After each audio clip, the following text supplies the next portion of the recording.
2 days after I let my former bully call himself my boyfriend, I learned something terrible. Otis Warren was dangerous with a title. Not dangerous in the old way. Not sharp. Not cruel. Not the kind of dangerous that made me check hallways before turning corners. This was worse. This was the kind of dangerous that came through my phone at 8 in the morning with a picture of his cast and a message. Boyfriend report. Still alive. I stared at the screen for a full 5 seconds. Then another message appeared. Your boyfriend is very brave. I rolled onto my back and covered my face with one hand. You are injured, not going to war, I typed. His reply came too fast. Emotionally, it is the same. I should not have smiled. I absolutely smiled. That was the problem. Everything had become too easy to smile at. The first day, I went to his house because his arm was still in a cast, and his mother had asked me to make sure he did not try to do anything stupid. That was a reasonable excuse. A responsible excuse. A very adult excuse.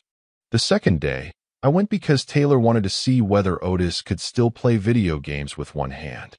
That was also reasonable. Mostly. Taylor had sat on Otis's living room floor with a controller in his hands and the serious expression of a professional coach. You are bad now. Otis looked wounded. I am injured. Taylor nodded like that explained nothing. Still bad. I should have defended my boyfriend. Instead, I laughed so hard Otis stared at me like betrayal had physically entered the room. You were supposed to be on my side. I leaned against the couch, trying to look innocent. I am on the side of truth. Taylor pointed at me immediately. See? Timothy knows. Otis lost 3 games in a row, blamed his cast twice, and still looked happier than he had any right to look just because I was sitting beside him. At some point, his good hand found mine on the couch. Not in front of Taylor. Not exactly. Taylor was too busy celebrating victory to notice. But I noticed. Of course I noticed. Otis did not hold too tightly. He never did now. His fingers simply rested against mine, warm and careful, like he was asking a question he already knew I could answer however I wanted. I answered by turning my hand over. His fingers slipped between mine. The room kept existing. Taylor kept talking. The TV kept making cheerful game sounds. And my heart acted like Otis had just done something illegal. By the third day, I did not have a good excuse anymore. Otis texted after lunch. How is my boyfriend doing? I stared at the word "my" longer than I should have. Then I typed back. Your boyfriend is considering blocking you. 3 dots appeared. Cruel. After everything I survived. I looked toward the kitchen, where Mom was packing leftovers into containers. Taylor was at the table eating cereal at noon because apparently rules were optional during summer break. My phone buzzed again. I miss you. That was unfair. Too direct. Too soft. Too Otis now. I held the phone against my chest for a second like that would stop my face from reacting. It did not. Taylor looked up from his bowl immediately. You are smiling at Otis again. I am not. You are. Mom did not even turn around from the counter. He does smile differently now. I froze. Taylor's spoon stopped halfway to his mouth. I slowly looked at her back. Mom. She glanced over her shoulder, calm in the most dangerous way. What? That sounded like an investigation. Her smile was small. It was an observation. Taylor leaned forward like he had been waiting his whole life for this moment. Otis is his boyfriend. I almost choked on air. Taylor. What? He is. Mom's eyes moved to me. Not shocked. Not upset. Just curious. Warm. Careful. The way she always looked when she knew there was something behind my face that I had not said yet. My phone buzzed again in my hand. Otis, do I get to see you today? My chest softened before I could stop it. Mom set the container down. So, she began, much too gently. How did you and Otis really become so close? And just like that, the smile on my face forgot how to stay. For 1 second, nobody moved. Mom stood near the counter with the container still in her hand. Taylor looked between us like he had accidentally opened a door he was absolutely going to walk through. And I stood there with Otis's message glowing on my phone, suddenly aware that my face had been telling secrets for days. How did we become close? My voice came out too normal. That was suspicious. Mom's eyes softened a little. You do not have to answer like you are being questioned by police. Taylor lifted his spoon. I would watch that show. I pointed at him. You are the reason nobody trusts children. He smiled into his cereal. Mom walked to the table and sat down across from him, but her attention stayed on me. I just want to know him better. You have been seeing him a lot. My phone buzzed again. Do I need to file an official boyfriend visitation request? I turned the screen against my palm before Taylor could see it. Too late. His eyes narrowed. That was Otis. It was not. It was. Your face did the thing. What thing? The Otis thing. I looked at Mom for help. She did not help. Traitor number 2. Instead, she folded her hands on the table and gave me that careful mother look. The one that did not push, but somehow made hiding feel worse. So where did you two meet? My throat tightened. There it was. Such a normal question. The kind of question a mother was supposed to ask when her son started smiling at his phone like an idiot. Where did you meet? High school. How did you know each other? He was there. In the hallway. Near the lockers. Sometimes standing with the boys who laughed. Sometimes not laughing enough to make it better. My chest felt strange. Not panic. Not exactly. More like an old bruise remembering how to hurt. Mom's face changed by a fraction. She noticed. Of course she noticed. We knew each other from school. I managed. Taylor's spoon stopped. High school. I nodded once. Mom watched me more carefully. I did not realize that. Because I never told you. Because back then, saying his name would have made everything too real. Because I had spent years trying to keep Otis Warren in the same locked room as the rest of my memories. And now he was texting me good morning. Now he was my boyfriend. Life had terrible timing. Mom did not ask more. That should have made me feel better. It did not. Her silence had weight. Not judgment. Concern. The kind that loved me too much to be fooled completely. I slipped my phone into my pocket. I am going upstairs for a bit. Taylor opened his mouth. I stared at him. He slowly closed it again. Good survival instinct. In my room, I shut the door and leaned against it. For a few seconds, I just breathed. Then I pulled out my phone. Otis had sent one more message. Timothy? That one word did something to me. Not because it was dramatic. Because it was careful. Like he could feel something was wrong from the other side of town. I sat on the edge of my bed and typed. My mom is asking about you. His reply took a little longer this time. Not long. Just long enough for my stomach to become unhelpful. What did she ask? How we got close. How we know each other. I stared at the screen, then added the part one hated admitting.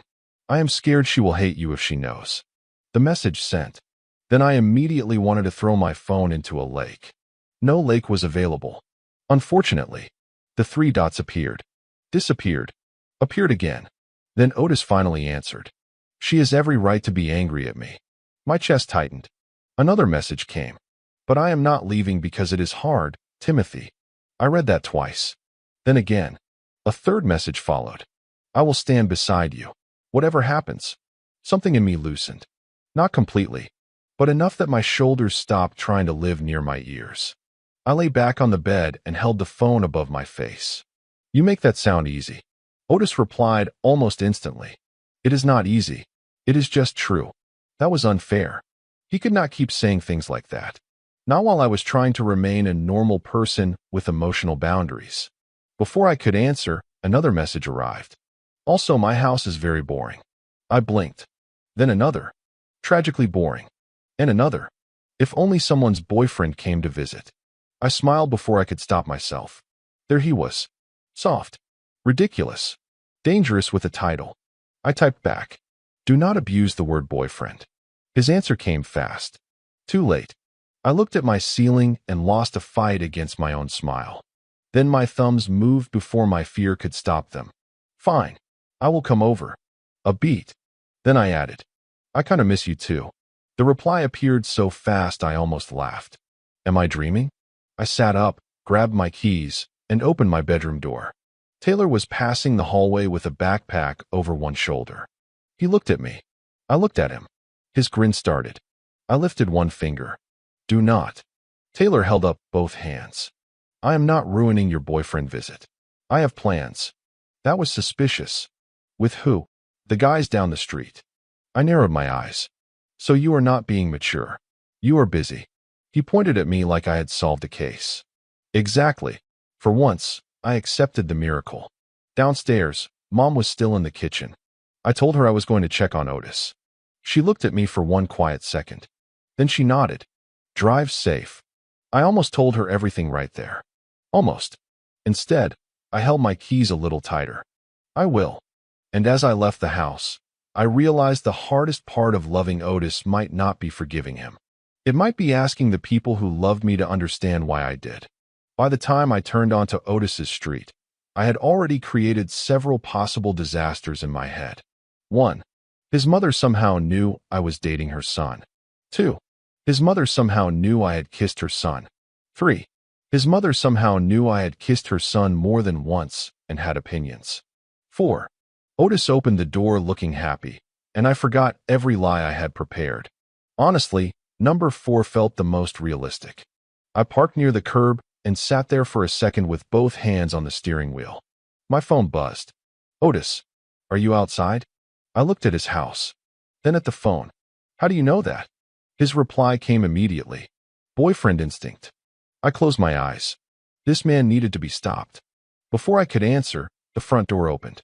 Not Otis. His mother stepped onto the porch with a work bag over one shoulder. She looked surprised when she saw me, but not unhappy. That almost made it worse. I got out of the car too quickly and nearly dropped my keys. Very smooth. Hi, Mrs. Warren. Her face softened. Timothy, I did not know you were coming by today. That was not an accusation.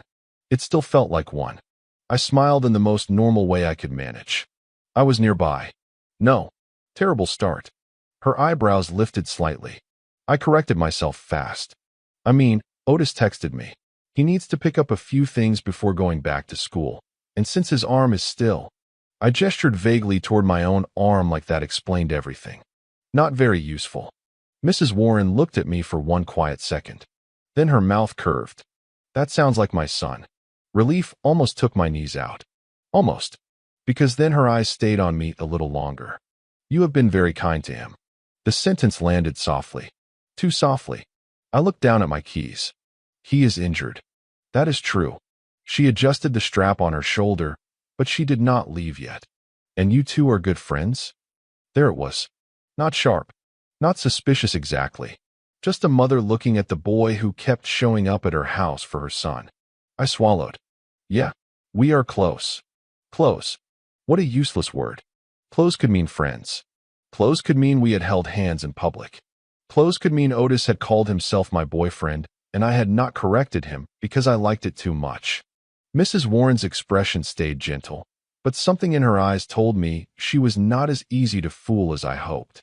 Well, she finally moved toward her car. I made lunch before I left. There is plenty in the fridge. Please eat something before he convinces you he has everything under control. I almost laughed. He has not convinced me of that once. Good. She pointed toward the house with her keys. Do not let him carry anything heavy. I will not. And if he says he is fine, he is lying. Her smile widened. You really do know him. That should have felt good. It did. Unfortunately. She touched my shoulder lightly as she passed. Drive carefully if you go out. I will. When her car pulled away, I stood alone in front of the house and let out the breath I had been holding. That had gone fine. Probably. Maybe. Possibly not. The front door opened again. This time, Otis stood there. Black t-shirt, cast against his chest. Hair still slightly messy. And a smile so bright it should have been illegal before noon. Hi, boyfriend. I missed you. My entire nervous system gave up. We saw each other 12 hours ago. Otis leaned against the doorframe like he had been waiting all morning just to annoy me beautifully. And texted 30 minutes ago, I added. His smile did not move. You know me, Timothy. I walked up the porch steps, trying not to smile back. I know you are abusing the title. Only because it is my favorite one. That was unfair. I stepped inside before my face could become evidence. The house was quiet in a way that made everything feel too normal. Sneakers by the door. A blanket on the couch. The low hum of the refrigerator from the kitchen. Ordinary things. Safe things. Still, my worry followed me through the doorway like a shadow that refused to stay outside. Otis noticed. Of course he did. His smile softened. Hey. I looked at him. His good hand reached toward mine, then stopped halfway, always asking. Even now, I closed the distance myself and let my fingers brush his. The shadow in my chest loosened a little. Not gone, but quieter. Otis's thumb moved once over my hand. Better. I looked away. Do not act like you have healing powers. His mouth curved. I do not. I just have boyfriend powers. I sighed. You are impossible. And hungry. That pulled me back to reality. I narrowed my eyes. You have not eaten? Otis looked toward the kitchen with the fake innocence of a man preparing a crime. I was waiting. For what? His eyes returned to mine, warm and shameless. For someone to help me with one hand. I stared at him. You mean a home nurse? Otis looked deeply offended. I prefer thoughtful boyfriend. I should have scolded him. Instead, I laughed. And just like that, for one dangerous second, I forgot I was scared at all. Otis's mother had not lied. There was enough food in the fridge to feed 3 injured sons and possibly a small football team. I opened one container. Steak, mashed potatoes, green beans. A very serious lunch. I looked over my shoulder. Your mom cooks like she is preparing you for war. Otis sat at the kitchen table, cast resting carefully against his chest, looking far too pleased with himself. She worries. She should. You have already tried to turn me into unpaid medical staff. His eyes warmed. I prefer boyfriend care. I stared at him. You are going to make me regret giving you that title. No, I am going to make excellent use of it. That was exactly what worried me. I heated the food, cut the steak into small pieces, and placed the plate in front of him. Then I set a fork beside his good hand. There. Manageable. Otis looked at the plate, then at the fork, then at me. His face became tragic. I immediately narrowed my eyes. No, I have not said anything. You said it with your whole face. His mouth curved slightly. My whole face is injured. Your arm is injured. Emotionally, I am struggling. I pressed my lips together. Do not laugh. Do not reward this behavior. Otis tried to pick up a piece of steak with his left hand. He did manage it. Barely. Then he looked at me like surviving lunch was a heroic act. I crossed my arms. You can eat. I can suffer. You are impossible. And hungry. That should not have worked. It worked a little. I sat across from him and watched him take another slow, dramatic attempt. The steak almost slipped from the fork. Otis froze, holding it like the entire kitchen depended on his balance. I sighed. Give me the fork. His eyes brightened immediately. Too immediately. You planned this. I hoped. That is worse. He looked completely unashamed. When life gives you a broken arm, you take opportunities. You are disgusting. Your boyfriend is resourceful. I took the fork from him and cut an even smaller piece. This is not romantic. This is physical limitation. Otis leaned forward, smiling with his eyes. Of course. I fed him the bite. Very practical. Very reasonable. Absolutely not something that made my stomach do anything strange. Otis chewed slowly, watching me like I had handed him something more important than lunch. I pointed the fork at him. Do not look at me like that. His expression softened. Like what? Like I am doing something meaningful. But you are.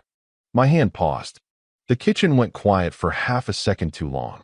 I looked down at the plate and focused on cutting another piece. Smaller than necessary. Maybe because my fingers needed something to do. I am feeding you steak. You came here. His voice was softer now. Not teasing. That was more dangerous. I kept my eyes on the plate. You texted like a dying Victorian child. I missed you. I should have had a comeback. Something sharp. Something safe. Instead, my chest warmed so quickly it made me uncomfortable. I lifted the fork again. Eat before I change my mind. Otis obeyed, but the smile stayed. For a while, lunch became easy. Too easy. Food, small jokes. Otis pretending his left hand was useless whenever it benefited him. Me pretending I was annoyed when I was not. The strange part was how quickly the worry faded when I was near him. At home, Mom's questions had felt huge. Here, Otis's kitchen made them feel smaller. Not gone. Just small enough to breathe around. After lunch, I washed the plates while Otis stayed seated like a man who had been formally banned from helping. His eyes followed me. I felt them before I turned. What? Otis blinked. Nothing. You are staring again. I missed you. That is not a defense. It is the truth. I dried my hands on a towel, and the words I had been holding all morning pressed against my ribs. My smile faded before I could stop it.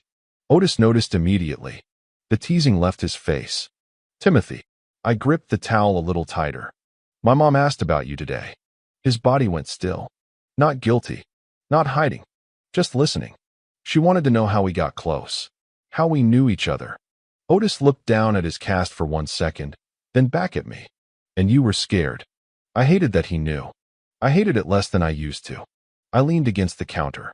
I do not want to lie to her forever. But if she finds out you were part of what happened in high school, my throat tightened. I am scared she will never look at you the way I do now. Otis's face changed. Quiet. Serious. Almost painful. She should be angry. Otis. No, his good hand rested open on the table. I hurt you. Even if I changed, even if I am trying, that part does not disappear just because you chose me. The words landed heavily, but not cruelly. Honestly, I looked at his open hand. Always waiting. Always leaving the choice to me. I walked over and placed my fingers in his palm. Otis closed his hand around mine with careful warmth. I will not run from it, Timothy. His eyes held mine. If your mom hates me for a while, I will understand. If I have to prove myself slowly, I will. I already told you. I am not leaving because this gets hard. My chest hurt. Softly. The kind of hurt that came right before hope. I squeezed his hand. You make it sound simple. His thumb brushed over my fingers. It is not simple. Then his mouth curved just a little. But I am very stubborn. I let out a breath that almost became a laugh. Clearly, Otis looked at me like the joke mattered. Like making me smile mattered. And maybe that was the part that scared me most. Not that loving him was hard, but that being with him kept making hard things feel possible. Otis's hand stayed around mine. For one foolish second, I almost let myself believe the hard part was over. It was not. There was another mother waiting on the other side of this story. There is something else, I murmured. Otis's thumb stilled against my hand. What? I glanced toward the front door, like Mrs. Warren might suddenly walk back in with lunch, questions, and perfect timing. Your mom. His face shifted. Not fear. Not exactly. More like he had been expecting that name to arrive eventually. I know. I sat down across from him again, our hands still connected over the edge of the table. She asked if we were good friends. Otis winced slightly. Oh. Yeah. Ah. His mouth curved, but it did not last. I have not told her yet. That I am your boyfriend? His ears turned red almost immediately. That you are my boyfriend. That I want to be with you. My brain stopped for one small, useless second. Not because it was too much. Because it sounded real. Otis looked away for the first time since the conversation started. I know we just started. I am not trying to rush you. But I do not want to hide you like you are something I should be ashamed of. My heart did the painful thing again. I should have teased him. That would have been safer. Instead, I sat there with my throat tight and my hand in his. Otis looked back at me, serious now. I can tell her whenever you want me to. I am 21. I can make my own choices. I swallowed. And if she does not like it? His face went quiet. Then I will give her time. My stomach tightened. And if she asks about high school? His eyes held mine, steady and honest. Then I will tell the truth. That answer should have scared me. It did. But it also made something inside me settle. Because he was not saying he would make everything painless.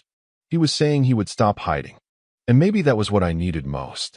I do not want everything to become hard right away, I whispered. Otis's expression softened. I know. We just started. I looked at our hands.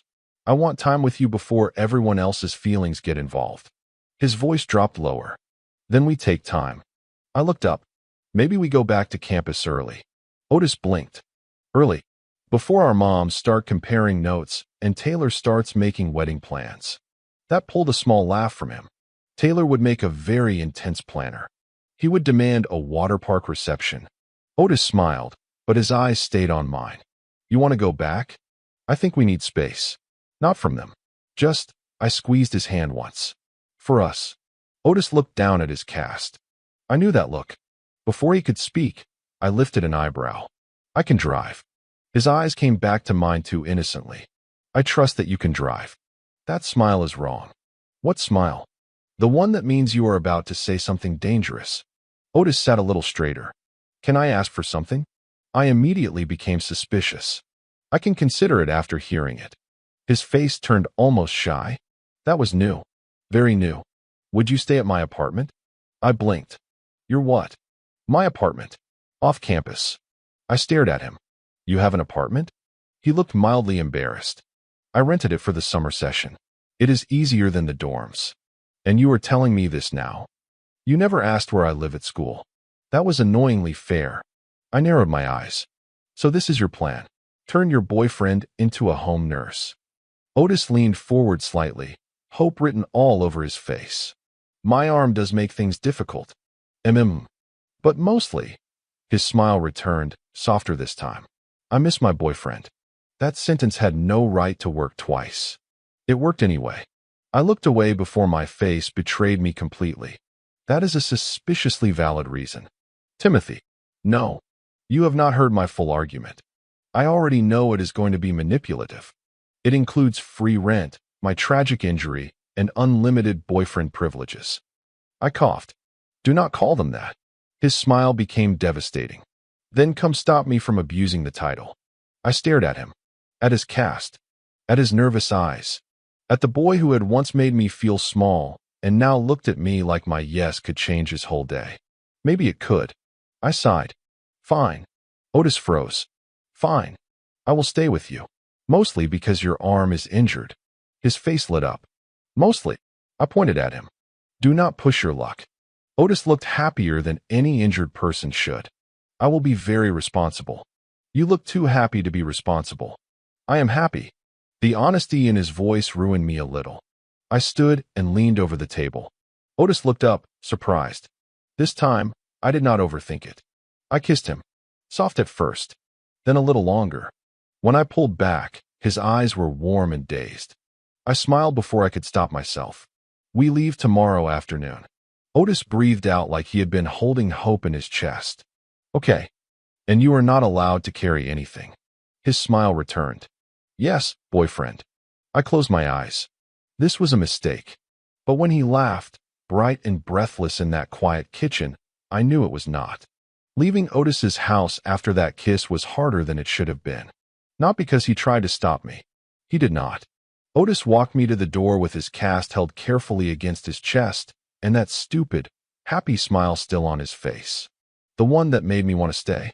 The one that made me want to forget about moms, questions, high school, and every complicated thing waiting outside his front door. I reached for the handle. Otis's good hand touched mine lightly. Not stopping me. Just touching. Tomorrow afternoon? I looked at him. He was trying to sound calm. He was terrible at it. Tomorrow afternoon, I confirmed. His smile widened. You are really staying with me. Because your arm is injured. Of course. And because you clearly cannot survive steak without supervision. His eyes warmed. That too. I pointed at him. Do not look that happy. I cannot help it. That was unfairly honest. I should have left immediately. Instead, I stepped closer and kissed him one more time. Quick. Soft. A terrible decision if I wanted to leave with any dignity. When I pulled back, Otis looked like someone had handed him the sun. Go inside, I murmured. Rest. His mouth curved. Yes, boyfriend. I closed my eyes. You are impossible. And yours. I left before my heart could do anything embarrassing in public. The drive home felt strange. Not bad. Just strange. My body was in the car, but my mind was already in Otis's apartment, picturing a place I had never seen. A couch. A kitchen. His cast on the table. His toothbrush near mine. That last thought almost made me miss a turn. Absolutely not, I whispered to myself. My face still got warm. When I got home, Mom was folding laundry in the living room, and Taylor was stretched across the floor with a comic book over his face like a dramatic crime scene. Mom looked up first. You are back earlier than I thought. I gripped my keys a little tighter. Yeah, I need to talk to you. Taylor's comic book slid off his face instantly. Oh no. I looked at him. Nobody died. That is what people say before bad news. Mom set the towel down, her expression already careful. What happened? I had practiced the sentence in the car. It still felt heavy in my mouth. I need to head back tomorrow afternoon. There are a couple things near campus I should handle before summer session gets busy. Taylor sat up like I had personally betrayed him. What? It is just for a while. You just got here. I know. His face crumpled with dramatic speed. A dangerous speed. No. You cannot leave. Otis can come here. Or I can go with you. Or we can all move to school. That is not how college works. It can. Mom pressed her lips together, trying not to smile. I was not smiling. Mostly because Taylor looked genuinely upset beneath all the drama. I sat beside him on the floor. Hey, I will come back. When? As soon as I can. That is not a date. Fair. He had me there. I sighed. Next time I come home, I will take you to the water park. Taylor froze. His tears paused like they needed to evaluate the offer. With Otis. My brain stopped. Mom's eyebrows lifted. I pointed at Taylor. You negotiate too fast. With Otis. I rubbed my forehead. Maybe. Taylor narrowed his eyes. That means yes in adult language. It means maybe. It means yes. Mom finally laughed. Traitor. Somehow, after 20 minutes, one water park promise, and a very suspicious request for funnel cake, Taylor accepted my early departure. Barely. The next morning, Mom acted like I was leaving for my first year of college all over again. She packed snacks. Then more snacks. Then medicine I did not need. Then a container of cookies because apparently emotional guilt came with chocolate chips. I stood in the kitchen watching her fill a tote bag. Mom, I am going back to campus, not crossing the country on foot. She zipped the bag with full maternal authority. You will eat them. I have food. You will eat this food. There was no winning. The guilt sat quietly under my ribs. Not sharp, just present. I did not want to hide things from her. Not Otis. Not what he had been. Not what he was becoming.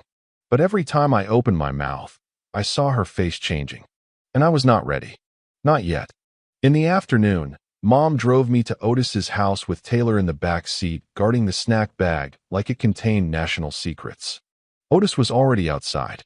Black shirt. Charcoal jacket. White cast bright against his side.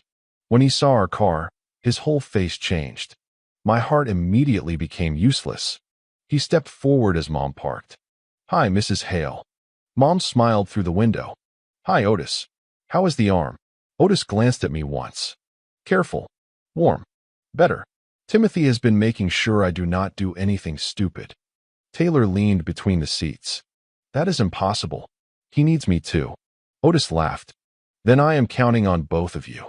Taylor pointed at him with full seriousness. Next time, water park. Otis looked at me, amusement already building. I mouthed, do not. He smiled. Deal. I was going to regret everything. Mom hugged me longer than usual before I got into Otis's car. Call me when you get there. I will. Her eyes searched my face for one quiet second. Then she let me go. Otis settled carefully into the passenger seat while I took the wheel. As I pulled away from the curb, he lifted his phone with his good hand. I should call my mom before she thinks I escaped. I glanced over. You kind of did. His smile turned soft. No, I am going exactly where I want to be. I looked back at the road before my face betrayed me. And for the first time, leaving home did not feel like running away. It felt like driving towards something. Otis called his mom before we reached the main road. I kept both hands on the wheel, pretending not to listen. That lasted about 10 seconds. Yes, Mom. I am in the car. A pause. No, I am not driving. Another pause. Otis glanced at me, eyes warm with amusement. Timothy is driving. I focused very hard on the road. Too hard. The road did not need that much attention. His voice softened. I know. I will be careful.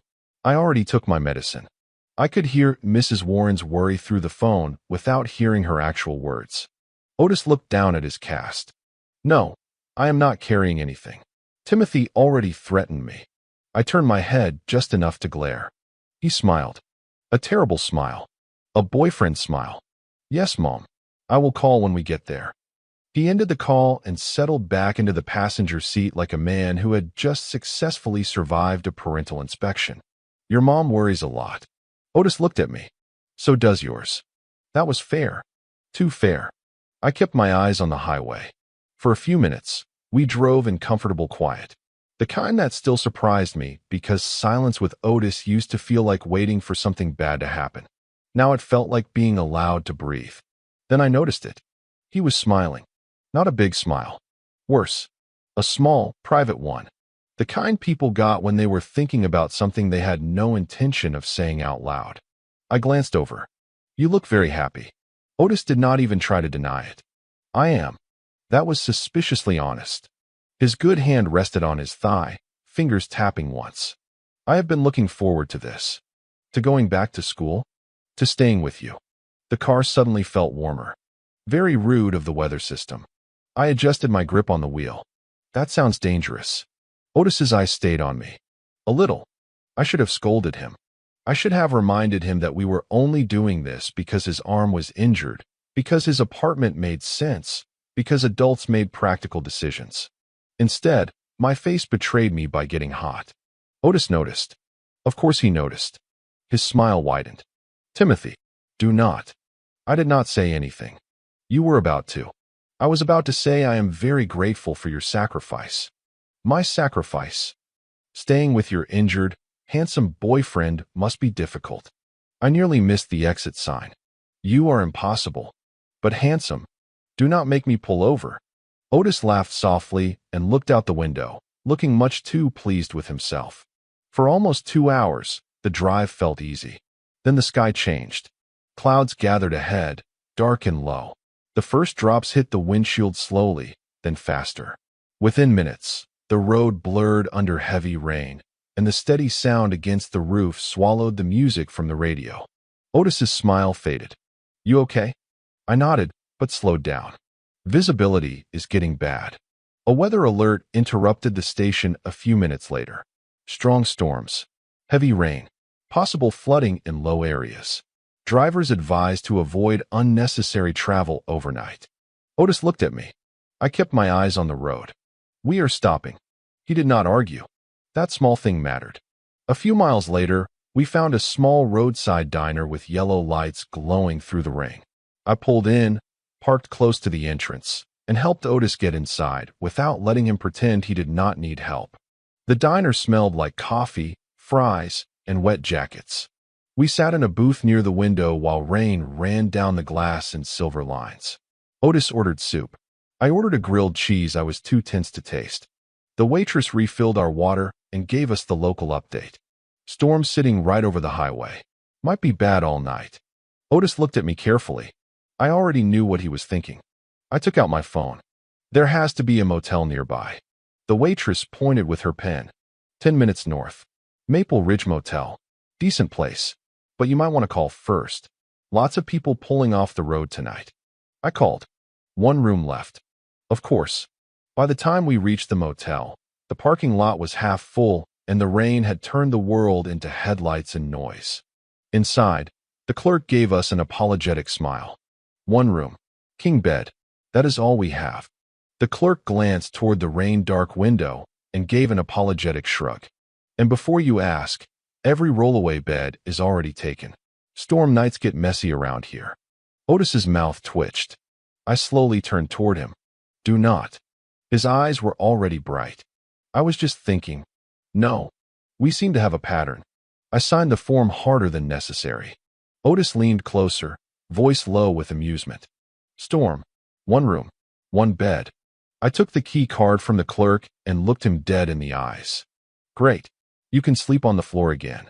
His face became instantly tragic. With my arm like this, I started toward the hallway. That depends on your attitude. Otis followed beside me, laughing under his breath. And as the rain thundered outside, I realized the universe had a very strange sense of humor. Because somehow, I was trapped with Otis again. Only this time, I was not sure I wanted to escape. The motel room looked harmless. That was how I knew it was dangerous. 1 bed, 1 small table, 1 lamp with lighting soft enough to make bad decisions seem poetic. I stood near the door with the key card still in my hand, staring at the king bed like it had personally arranged the storm outside. Otis stepped in behind me and looked around. Then his mouth twitched. I turned before he could speak. "Do not." His eyes widened with fake innocence. I was not going to say anything. "You were thinking loudly." "I was only appreciating the room." "You were appreciating the bed." His smile became worse. "It is a very large bed." I pointed toward the floor.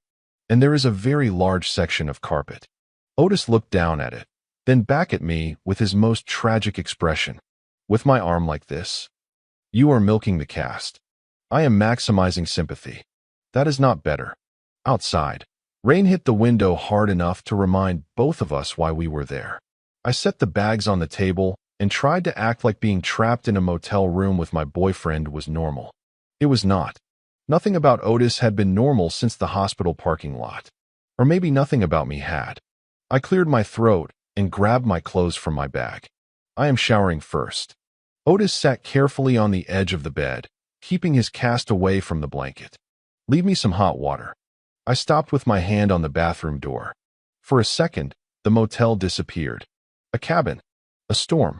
Me, angry and scared and petty enough to use every drop of hot water because Otis Warren had deserved at least one small inconvenience. I looked back at him. "You knew?" Otis's smile turned quiet. I had a feeling when the water turned cold enough to punish my soul. I pressed my lips together. "You deserved it." I did. That answer caught me off guard. Not because it was big, because he meant it. Then his mouth curved again, softer. "But I am better behaved now, right?" I looked at him for one long second. The cast. The tired eyes. The careful way he waited for my answer instead of assuming he had earned one. "Maybe." His smile warmed like maybe was enough. I escaped into the bathroom before my face could betray me. The shower helped. A little.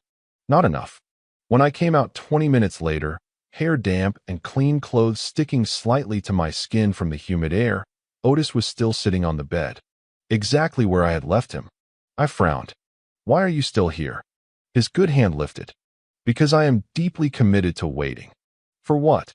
His gaze dropped to his cast. Then back to me. The tragic expression returned. "No, absolutely not." "Timothy." I narrowed my eyes. "What?" "I need help." "With what?" He looked down at his shirt. I looked too, then realized the problem. His right arm was still in the cast. His black t-shirt was soft, but getting it over the cast alone would probably hurt. Also, unfortunately, Otis existed inside that shirt. That was also a problem. I crossed the room and tried to look calm. "I am only helping because you are injured." "Of course. Do not enjoy this." "I will try to suffer respectfully." "You are terrible." I stepped closer and reached for the hem of his shirt. The room became too quiet. Otis lowered his head slightly to help, and I carefully pulled the fabric up, guiding it over his good arm first, then gently around the cast. Practical. Medical. Responsible. Then the shirt came off, and my brain left the building. Otis was not showing off. That was the worst part. He just sat there, hair damp from the rain, cast held close, looking at me with quiet trust while my eyes made the terrible mistake of noticing his shoulders. Then his chest. Then the lean lines of his stomach. Then I realized I was staring. Otis realized too. His eyebrow lifted just a little. Not smug. Worse. Amused. I panicked. "Do you need someone to help you shower too?" The second the words left my mouth, my soul tried to exit my body. Otis went still. I went more still. Then I lifted both hands immediately. "Forget that. That was a joke. Not an offer. A terrible joke. I am resigning from speaking." For 1 second, Otis looked like he was fighting for his life not to laugh.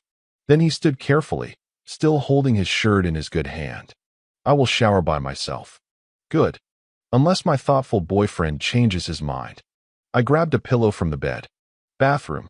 Now." Before he went in, I dug through the food bag and found a clean plastic bag from the diner. Otis held still while I helped cover the cast and secure it carefully so the water would not touch it. "This is not romantic," I muttered. Otis's mouth curved. "It feels a little romantic." "It is medical maintenance." "Boyfriend medical maintenance." I pointed at the bathroom. Now, Otis laughed as he disappeared behind the door. The shower turned on. I sat on the edge of the bed and pressed both hands over my face. Oh my God. What did you just say, Timothy? The rain kept falling outside. The bed was still there, and my boyfriend was in the shower 10 feet away. This was going to be a very long night. Otis came out of the bathroom with damp hair, clean sweatpants, and his shirt hanging awkwardly from his good hand. For 1 second, I forgot how to be useful. Then he lifted the shirt a little. Before you make another dangerous offer, I only need help with this. My face heated instantly. I am never speaking again. That would be tragic. It would be safer. Otis smiled, soft and unfair, and stepped closer. I took the shirt from him and tried to focus on the practical parts. Good arm first. Careful around the cast. No unnecessary staring. Unfortunately, my eyes were not reliable employees. Otis caught it. Of course he did. But this time, he did not tease me. He only lowered his head slightly, so I could pull the shirt over his shoulders without hurting him. That made it worse. The trust. The quiet. The way he let me help him without turning it into a joke. When the shirt finally settled, I reached for the towel on the chair. Sit down. Otis sat on the edge of the bed immediately. Too immediately. I narrowed my eyes. You obey suspiciously fast when you want something. His mouth curved. I like being taken care of by you. I placed the towel over his damp hair and rubbed gently. That is not a confession you should say so proudly. His voice softened under the towel. You do not know how happy I am to have you here, Timothy. My hand slowed. The rain filled the silence between us. Not awkward. Not empty. Just loud enough to make the room feel smaller. I looked down at him. I think I can feel it. Otis reached up with his good hand and caught my wrist gently. Not stopping me. Just holding me there. His eyes lifted to mine, warm and serious in a way that took the breath out of the room. I meant what I said earlier. My fingers tightened slightly around the towel. I know. No matter what happens with your mom, my mom, school, all of it, his thumb brushed the inside of my wrist. I am not letting go of you. My chest hurt. Softly. Dangerously. I sat beside him before my knees could decide they were done working. Otis turned toward me, careful with his cast. I do not want you to feel alone again. That was the sentence that broke something open in me. Not loudly. Not painfully. Just enough. I leaned forward and wrapped my arms around him, careful of his injured arm. Otis went still for half a second, then his good arm came around my back. Warm. Steady. Home in a shape I had not expected. I will not let go either, I whispered against his shoulder. Otis held me a little closer. The kiss happened slowly. No rush. No fear. No past standing between us with its hands around my throat. Just Otis. Just me. Just the storm outside and the strange peace of choosing someone with my eyes open. When we pulled apart, Otis stayed close. His hand remained around mine, warm and careful, like even after the kiss he was still asking instead of taking. His breathing was uneven. So was mine. I looked at his hand in mine, then at him. Otis. His eyes searched my face immediately. Yeah. The words were hard to say, not because I was unsure, because they mattered. I do not want to run from this tonight. He went very still. I swallowed and kept going before fear could make me smaller. I want to stay with you. Really stay? Not because of the storm. Not because we are stuck. My voice dropped. Because I choose you. Otis did not smile right away. He did not make a joke. He did not move too fast. His hand only held mine a little more carefully. Are you sure? That almost made me love him more. Maybe it did. I nodded. I am. His eyes softened like the answer had reached somewhere deeper than happiness. Then we go as slow as you need. The lamp glowed beside the bed. Rain blurred the window. And when Otis leaned in again, I met him halfway. The rest of the night did not need to be explained to the world. It belonged to quiet promises. To careful hands. To pauses where Otis checked my eyes before every next step. To the moment I realized I was not giving myself away. I was choosing who got a hold me. And Otis held that trust like it was something precious. By the time the storm softened outside, I already knew the truth. High school had taken so much from me. But it had not taken my future. Because that night, in a motel room I had never planned to enter, Beside the boy I had once tried to forget, I chose him. And for the first time, I did not feel afraid of what choosing him meant. Morning would come soon. So would campus. So would the apartment where Otis and I would have to learn what choosing each other meant in daylight.